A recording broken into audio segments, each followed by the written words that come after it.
Hi everyone, welcome to my channel, or welcome back to my channel. My name's Anna and I hope you're having an amazing day. Today I'm going to show you exactly how I make my rosemary water. I use my rosemary water to spray into my hair because it smells great and it helps with hair growth and just overall having a healthy hair and scalp. And rosemary has been said to have the same types of compounds naturally that Rogaine has. If you don't know what Rogaine is, it's supposed to make your hair grow like crazy.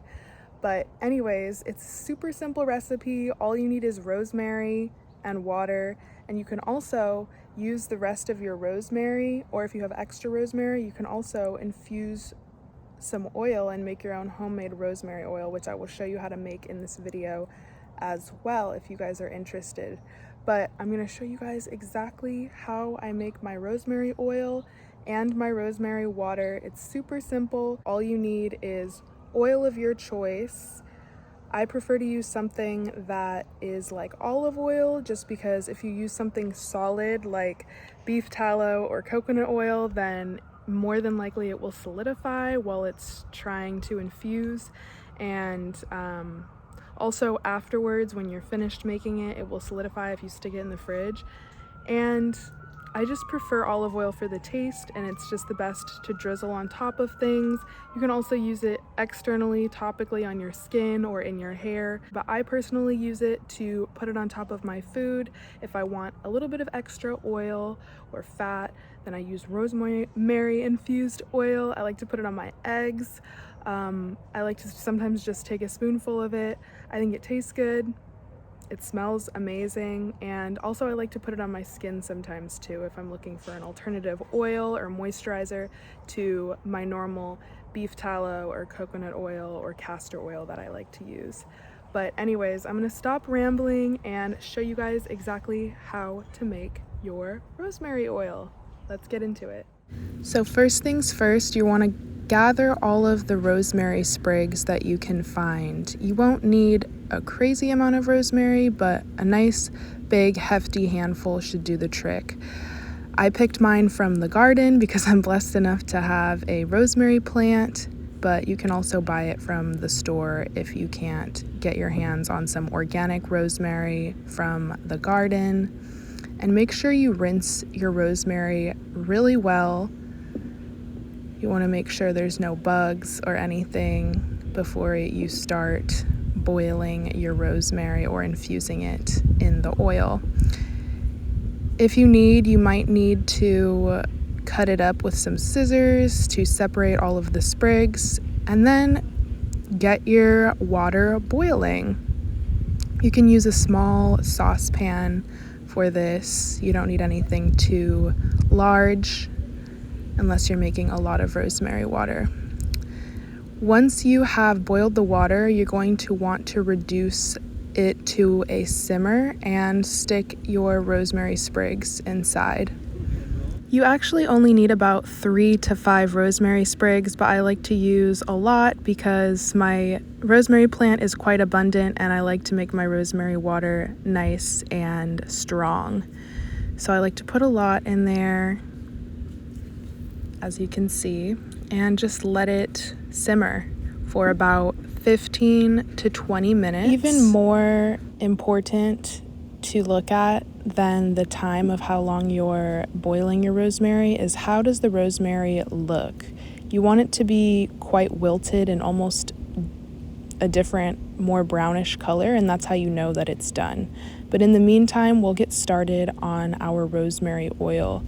So as you can see, I have some coconut oil and some beef tallow. I'm going to melt it down with some boiling water because you want any solid oils that you use for your rosemary infused oil to be in liquid form. Otherwise, it's going to be a lot harder to infuse everything together and mix all of the oils that you'll be using. You're going to stick some rosemary sprigs into the jar as it's melting down. This can kind of start the infusion process. This is only if you're melting oil though. You don't need to melt oil. If you're using just a liquid oil such as olive oil or avocado oil, then you can just start sticking the sprigs straight into the oil.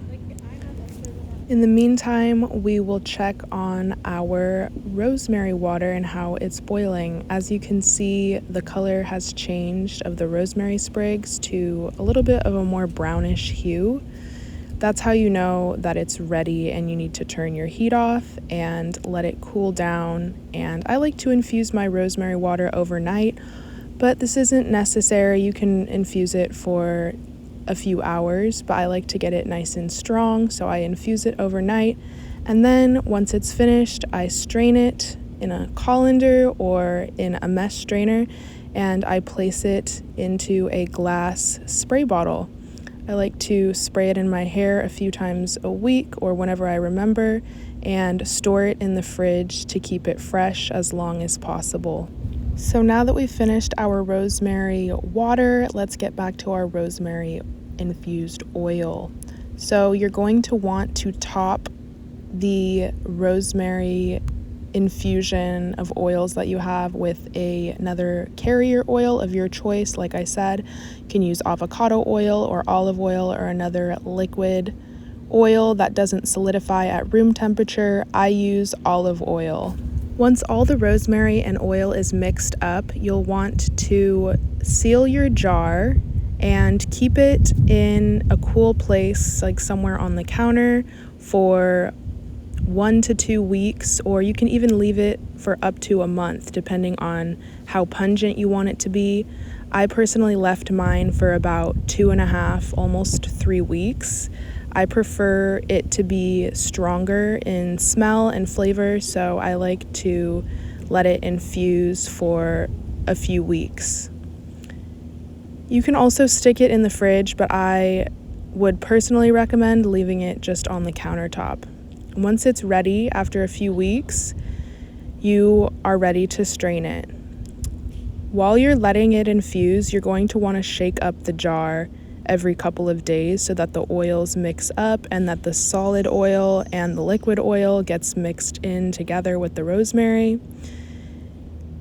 And when you strain it, you can use a colander or a mesh strainer. I just happen to have a mesh strainer, so as you can see, I'm straining the rosemary oil and it's going into an entirely new jar.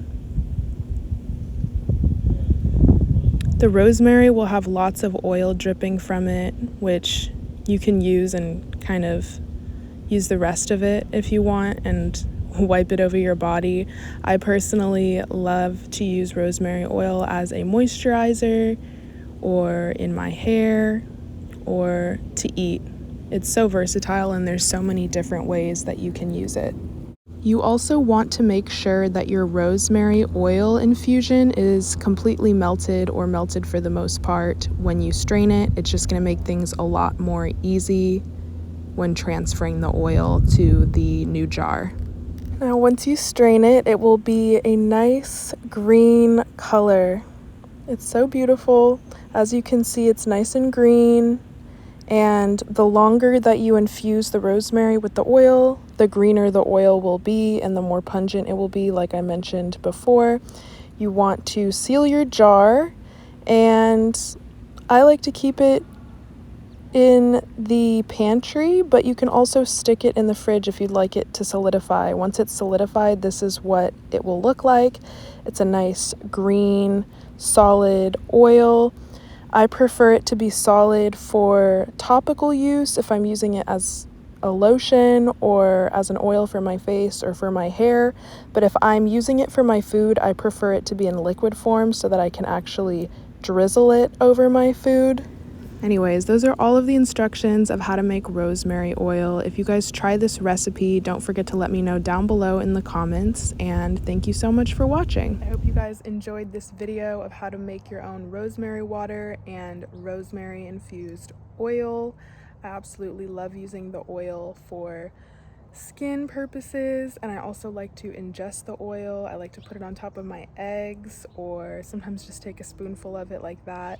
I recommend keeping it out of the fridge so that it doesn't solidify if you did add in other oils like I did. I kind of did a combination of beef tallow and olive oil. But personally, I would recommend just sticking to an oil that will not solidify, such as olive oil, but definitely stay away from those seed oils in general. But olive oil is fine as long as it's real olive oil and you're making sure that it's not stripped with seed oils. You can also use avocado oil. Again, make sure it's not stripped with seed oils. But if you would like, you can mix the two oils together. I like to mix a little bit of beef tallow with a little bit of olive oil, but then when I stick it in the fridge, it does solidify. So definitely be mindful of that, because if you're going to consume it, you're probably going to want it to be runny, because I like to drizzle it on top of, you know, like I said, eggs, or even meat sometimes is good. Sometimes I just take a spoonful of it like that. I can use it in my hair as well, and on my skin. So I hope you guys enjoyed this video, and I love you guys so much. God bless you, and I'll see you on my next video.